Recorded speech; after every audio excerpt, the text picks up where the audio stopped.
स्त्री कुणाची दत्तात्रय सुखदेव दगडे यांचं लेखन हे मला अत्यंत महत्त्वाचं वाटतं. तोही याच प्रश्नावरती लिहिताना मला दिसतो आहे.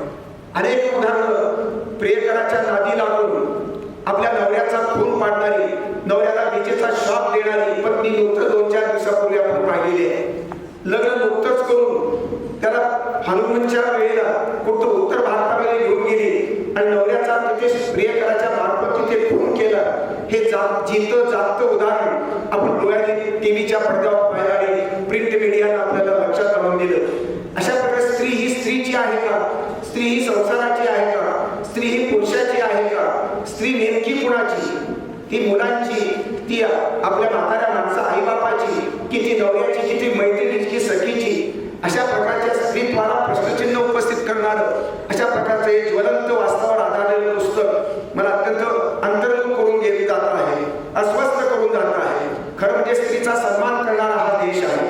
स्त्रीचं तत्वज्ञान आणि स्त्रीचा सन्मान करण्याची भूमिका आपल्याला मान्यच आहे. स्त्रीवर कुठल्याही प्रकारचा पुरुषाही प्रधान संस्कृतीमध्ये अन्याय होता कामा नये, पण स्त्री सुद्धा त्या पात्रतेची पाहिजे. स्त्रीला आपला संसार कळावा, नातं कळावं, मुला आणि बाळाचं नातं, सासू सासऱ्याचं नातं, आई वडिलाचं नातं आणि प्रेमसंबंधांच्या बाबतीमध्ये आपल्या नवऱ्याचं नातं हे प्राणापलीकडे जपण्याची भूमिका स्त्री आणि पुरुषाची बरोबरीची आहे.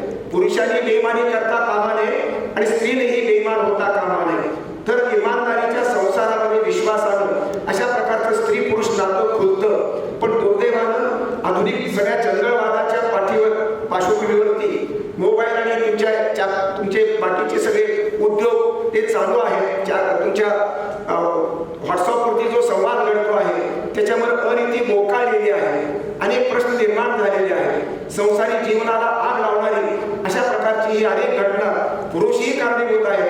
पण या ठिकाणी स्त्रीचा प्रामुख्याने उल्लेख आमच्या दगडे यांनी केलेला आहे. लेखक दगडे हे अत्यंत संवेदनशील अशा प्रकारचे लेखक आहेत. विचारी माणूस आहे. त्यांचा स्वतःचा संसार मी पाहिलाय, अनुभवलाय, मी जेवलेलो आहे त्यांच्या घरी.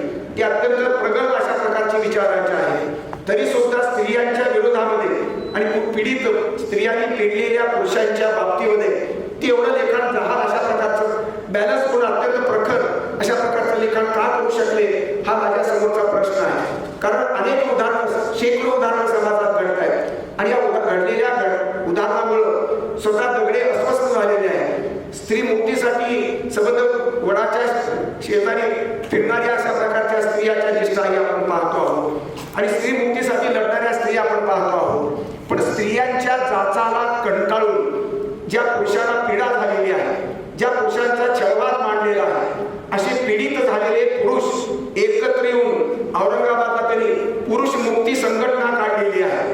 आता स्त्रियांपासून पुरुषांनी मुक्त होण्याची चळवळ जर या भारतात, महाराष्ट्रात जर सुरू झाली असेल आणि तो दुःख प्रातिनिधिक स्वरूपाचं सगळ्याच पातळीवरती अनेक संसारामध्ये जर हे दुःख भोगावं लागत असेल, बेईमान अशा प्रकारची स्त्री, कोटी कोटी विम्यासाठी नवऱ्याला मारणारी स्त्री, प्रियकराच्या व्यभिचारासाठी आपल्या चांगल्या नवऱ्याचा खून पाडणारी स्त्री, अशा प्रकारे सासूला मारणारी, सासऱ्याला मारणारी, मुलाला बाजूला ठेवून, मुलाला घरी ठेवून प्रियकरासोबत पळून जाणारी अशा प्रकारची स्त्रीच्या दुर्गुणांचं अत्यंत सुंदर वास्तव अशा प्रकारचं चित्र त्यांनी ते वृत्तपत्रातून घेतलं.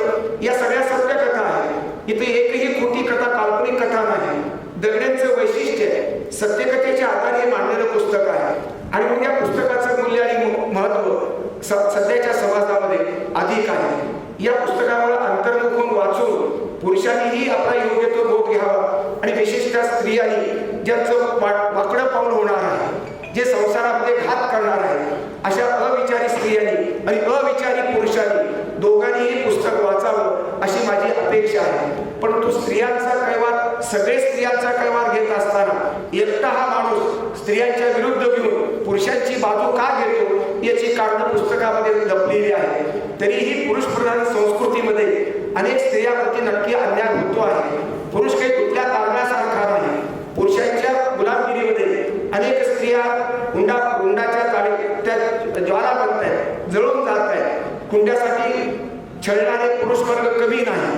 त्यामध्ये सासू आहे, सासरा आहे, नवरा आहे, वीर आहे आणि या स्त्रियांचं दुःख कमी झालेलं नाही. या स्त्रियांची शोकांतिका आहेच, पण स्त्रियांची ही शोकांतिका आणि पुरुषांचीही शोकांतिका हा अशा प्रकारचा भाग मात्र दगडे यांनी समतोल साधलेला आहे. सगळं स्त्रियांच्या बाजूला कायदा, स्त्रियांच्या बाजूला सरकार, स्त्रियांच्या बाजूला तुमचं पोलीस आणि खातं डिपार्टमेंट, स्त्रियांच्या बाजूला सर्व लेखक विचारवंत, मग पुरुषाच्या बाजूला कोण? पुरुष दुःखी नाही का? पुरुषांचा छळ होत नाही का?